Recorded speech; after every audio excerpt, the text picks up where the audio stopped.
Hello my student, class chemistry, chapter some basic concept in chemistry for JEE Main 2023-24 applications with concept series। मतलब बिना concept पढ़े हुए ही आप direct applications कर रहे हैं, वो भी JEE Main JEE एडवांस का, और साथ में हम concept बता रहे हैं।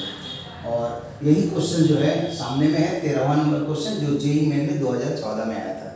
ट्राई कीजिए, क्योंकि 2 साल पढ़ने के बाद लास्ट में यही क्वेश्चन बैंक बनाना पड़ता है। लोग क्या करते हैं, क्वेश्चन बैंक खरीद लेते हैं। JEE Main का तो 1978 से लेकर के JEE एडवांस का 1978 से लेकर 2022 45 साल का क्वेश्चन बैंक मिलता है, लेकिन शायद ही कोई स्टूडेंट 45 साल का क्वेश्चन पूरा बना करके एग्जाम में बैठता है। उसी तरह JEE Main का 2002 से चालू हुआ था, 2022 तक में 21 साल का जो क्वेश्चन बैंक है, शायद ही स्टूडेंट जो बना करके एग्जाम में अपियर होता है।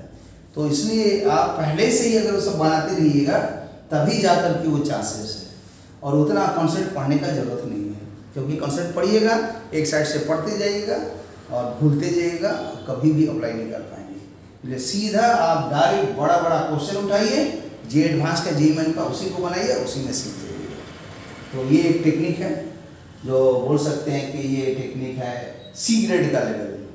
B ग्रेड में होता है खाली कॉन्सेप्ट पढ़ना, और A ग्रेड में क्या है, कॉन्सेप्ट विद एप्लीकेशन दोनों पढ़ना है। तो उतना पढ़िएगा तो टाइम भी नहीं है। और उससे भी एवं होता है A स्टार, जिसमें कि BSc ऑनर्स तक का कॉन्सेप्ट और एप्लीकेशन पढ़ा जाता है। और A डबल स्टार जो 7वां लेवल है, उसमें तो MSc तक का कॉन्सेप्ट और एप्लीकेशन पढ़ा जाता है। A डबल स्टार पॉसिबल नहीं है, और A सिंगल स्टार भी पॉसिबल नहीं है। डबल स्टार जो पढ़ता है वो IITs की समझो कि मतलब बहुत अच्छे 1 डिजिट और 2 डिजिट मैंने टॉप 100 के अंदर में आता है, और जो उसके नीचे वाला है वो 100 के बाद और 1000 के बीच में आएगा, और जो उससे भी नीचे है तो उसी तरह लेवल गिरते जाता है। चलिए इस क्वेश्चन को बनाइए, ट्राई कीजिए।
ठीक है, देखिए इसको कैसे सोचते हैं, कैसे बनाया जाएगा। The ratio of masses of oxygen and nitrogen in a particular gaseous mixtures. मतलब एक मिक्सचर है जिसके अंदर में 2 चीज मिला हुआ है, ऑक्सीजन एंड नाइट्रोजन। तो उस गैसियस मिक्सचर्स में जो मासेस है, लेट मास ऑफ oxygen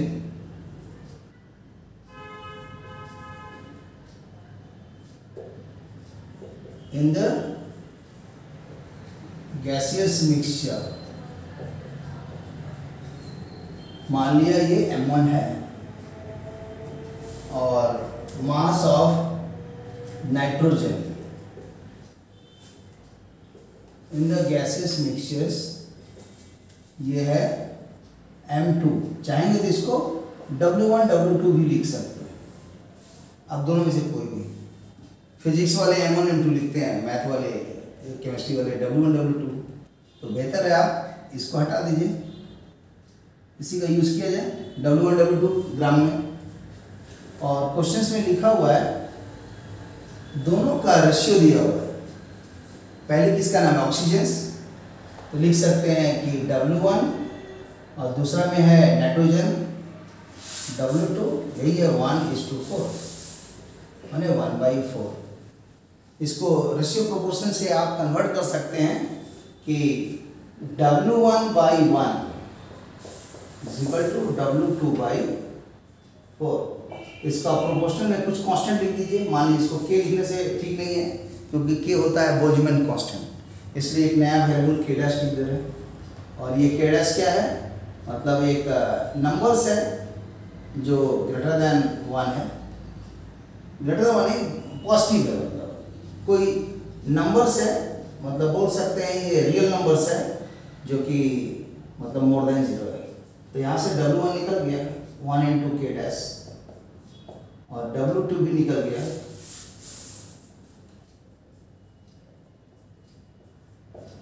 4 के डैश। और अब पूछा जा रहा है ratio of number of their molecules. तो हम लोग जानते हैं कि ऑक्सीजन जो रहता है मिक्सेस में वो नॉर्मल टेम्परेचर प्रेशर पर वो डायटोमिक O2 के फॉर्म में रहेगा, ये N2 के फॉर्म में रहेगा। तो यहाँ पर हमको ratio of number of molecules निकालना है। तो हम लोग तो जानते हैं कि मॉलिक्यूलर वेट ऑफ ऑक्सीजन, जिसको O2 लिखते हैं, कितना होगा, तो 2 into 16 32। फिर मॉलिक्यूलर वेट इसको लिख सकते हैं, मॉलिक्यूलर वेट है तो इसको लिख देते हैं मान लीजिए M1 पहला इसलिए। और कंफ्यूजन अगर होगा, मान लीजिए कहीं मोलरिटी रहेगा तो उसे M1 नहीं लिखेंगे, तब उसमें चलता है M01।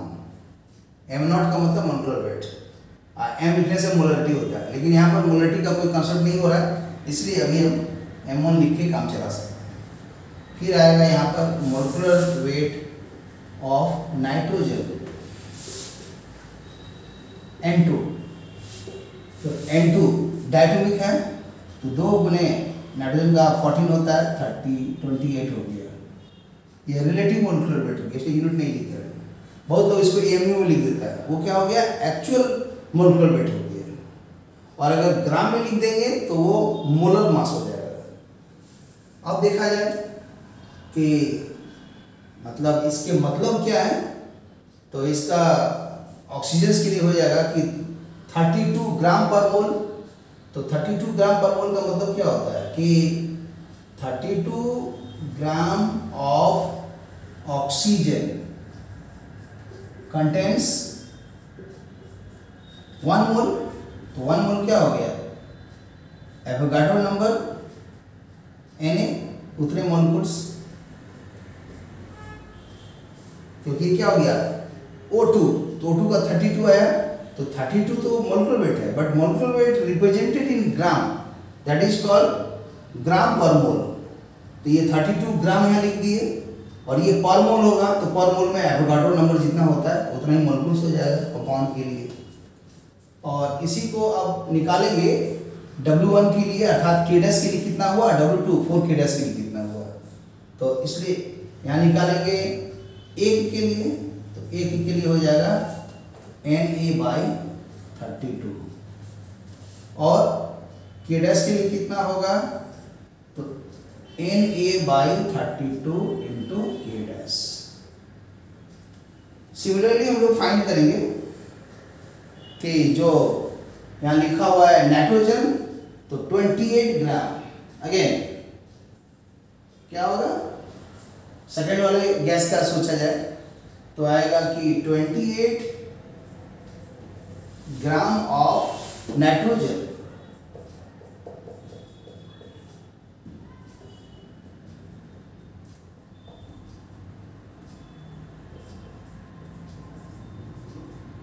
ग्राम ऑफ नाइट्रोजन, जिसको N2 बोलते हैं, 28 gram of nitrogen contains N2 contains Na molecules। एक तो molecules होगा, फिर एक का निकालेंगे तो हो जाएगा Na/28, और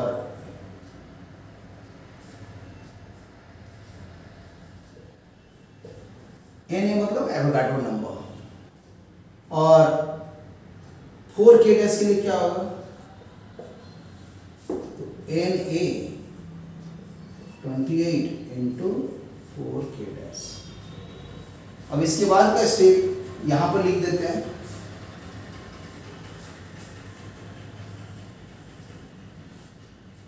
लिखा हुआ है कि the ratio of numbers of their molecules, the ratio